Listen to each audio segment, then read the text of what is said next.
India है, पाकिस्तान किस तरह से आराम से बैठ सकता है। मतलब ये कि जिस दिन पाकिस्तान ईद मनाएगा उस दिन इंडिया ने नोटम जारी किया है कि हम भी 7 से लेके 9 जून तक एयर ड्रिलिंग करेंगे। इसमें राफेल पार्टिसिपेट करेगा, मिराज और सुखोई 30 जो है पार्टिसिपेट करेंगे।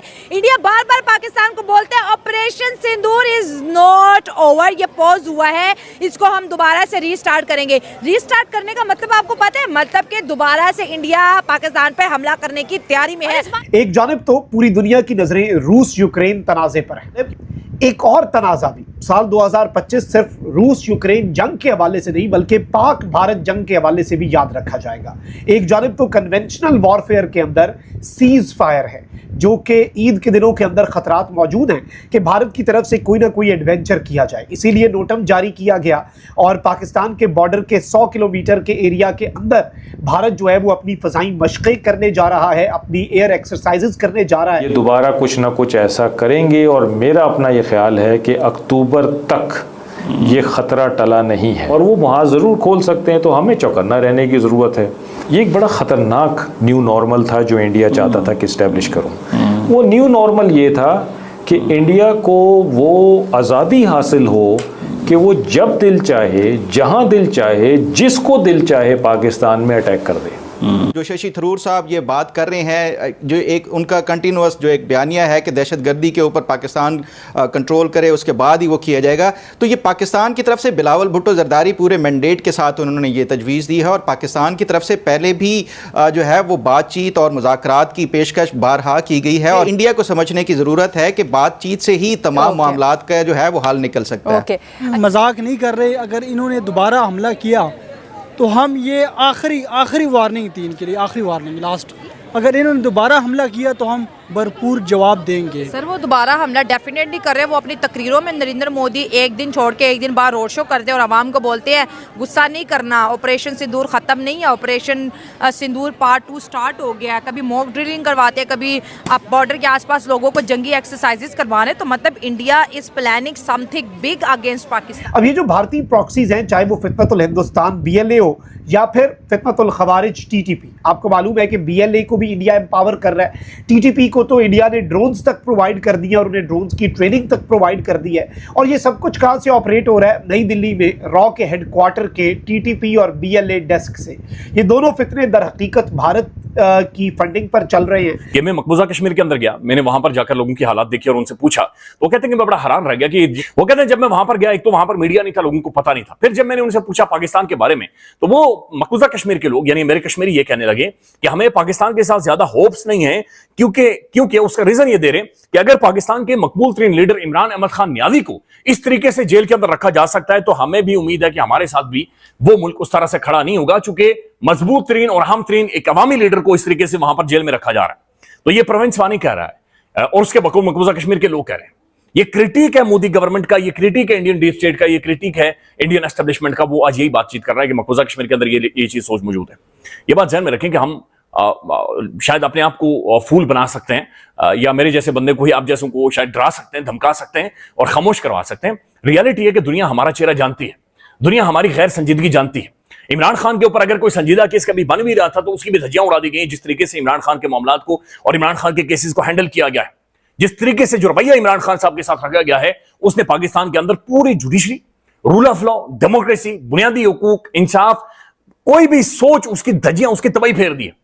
और ये हम तो चले बड़ा फिल्टर करके बोलते हैं, लेकिन परवीन स्वानी और दुनिया बोल रही है, दुनिया इसके ऊपर बातचीत कर रही है, दुनिया देख रही है। चूंकि दुनिया हमारी तरह शाहबुल्ला के चूहे नहीं है जिन्हें सर के ऊपर तोक लगा दिया गया है और जिनके दिमाग भी छोटे हैं, जिन्हें खौफ भी होता है, डर भी होता है कोई गाड़ी ना पीछा करे या कोई घर के अंदर आकर कुट करना चला जाए, ज्यादा ही डर खौफ होता है। बट प्रवीण स्वानी जैसे लोग अब बोल रहे हैं और इन आवाजों को संजीदगी से लेना चाहिए। एंड पे वो कहेंगे जी आप लोग नेगोशिएट कर लें, अमेरिका आ जाएगा, इंटरनेशनल पावर्स आ जाएंगी। मुझे ये समझ नहीं आती अमेरिका बीच में क्यों आएगा। हमें अभी भी अमेरिका की अप्रूवल की क्यों जरूरत है?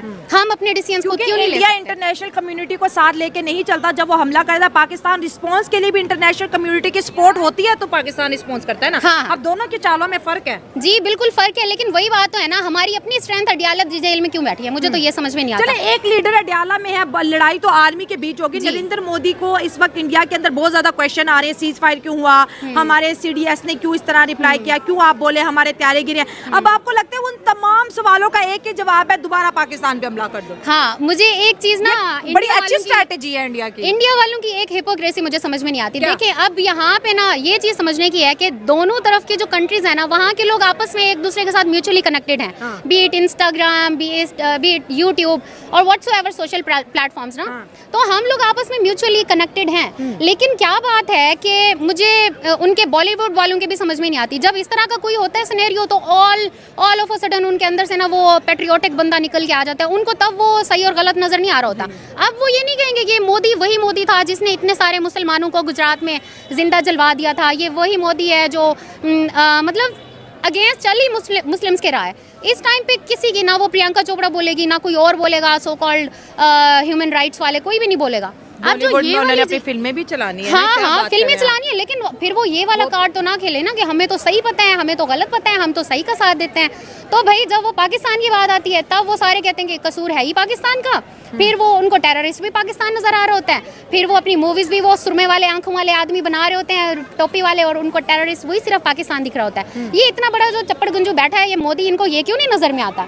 और दूसरी बात ये कि अगर मोदी अब ये कोई स्टेप लेता भी है, आई थिंक अब ये हमारी, क्योंकि सबको पता है कि एस्टैब्लिशमेंट का रोल है पाकिस्तानी पॉलिटिक्स में, तो अब ये बनता है, एस्टैब्लिशमेंट की रिस्पॉन्सिबिलिटी बनती है कि वो अपनी डेमोक्रेसी को लेके चलें, उनका जो रोल है वो अपना साइड पे लेके चलें। हम पे इतने एग्रेशन क्यों दिखा रहे? जब सीज फायर होगी तो इंडिया ऑलरेडी 140 करोड़ आवाम के बीच रोड शो नरेंद्र मोदी कर रहा है और उनके आर्मी चीफ बोल रहे हैं ऑपरेशन सिंदूर खत्म नहीं हुआ। मतलब उस साइड से कुछ बहुत बड़ा प्लान किया जा रहा है पाकिस्तान के आगे। बार बार इंडिया को सिर्फ पाकिस्तान ही क्यों नजर आता है? मेरा सवाल तो ये है, उसका बस इधर ही चलता है क्योंकि अभी यहाँ पे गंजों की हुकूमत है। उसको पता है कि अभी मैंने जो कुछ भी कर लेना ना, यहाँ से कोई रिएक्शन आना कोई नहीं है। और अगर नमस्कार दोस्तों, स्वागत है आप लोग का हिंदुस्तानी स्पेशल की नए वीडियो में। दोस्तों पाकिस्तान में अभी भी ऑपरेशन सिंदूर का जो खौफ है वो ख़त्म नहीं हुआ है। दोस्तों पाकिस्तानी मीडिया एक बार फिर से ये बात कर रही है कि ईद के दिन भारत जो है वो हम पे हमला कर सकता है। जब से पाकिस्तान में ये सब बातें होना स्टार्ट हुई हैं तब से पाकिस्तान में लगातार डर का माहौल बना हुआ है, क्योंकि अगर भारत जो है वो ड्रिल कर रहा है और पाकिस्तान के नज़दीक लगभग 100 किलोमीटर के अंदर ड्रिल हो रही है, तो इससे ये बात तो ज़रूर साफ होता है कि भारत कुछ बड़ा करने वाला है। और पाकिस्तान को इसी बात का डर है कि अगर भारत कुछ और बड़ा करता है तो एक तो पिटाई पहले से हमारी हुई है, तो फिर हम इस चीज़ को कैसे रोकेंगे। तो कहीं ना कहीं पाकिस्तानी मीडिया में इसका बहुत ज़्यादा जो है वो डर का माहौल है और पाकिस्तानी मीडिया जो है वो इसके ऊपर बात भी कर रही है और साथ ही साथ कहीं ना कहीं भारत को चेतावनी देने की भी कोशिश कर रही है कि भारत जो है वो ऐसा करने की भी सोचे ना। लेकिन जिस तरीके से पाकिस्तान की पूरी दुनिया में बेइज्जती हुई है ऑपरेशन सिंदूर के बाद, उसके बाद से पाकिस्तानी मीडिया एक और दुश्मनी नहीं मोल ले सकता।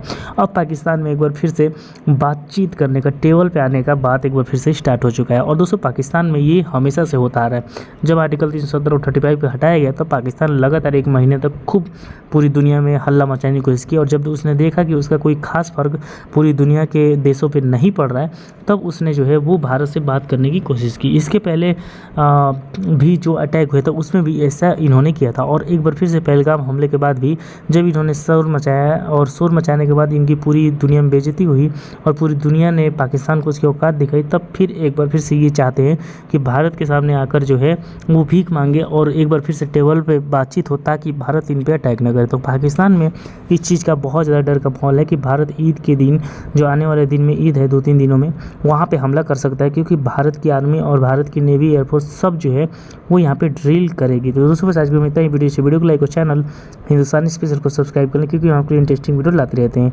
मिलेंगे न्यू वीडियो, तब तक हिंदुस्तानी स्पेशल।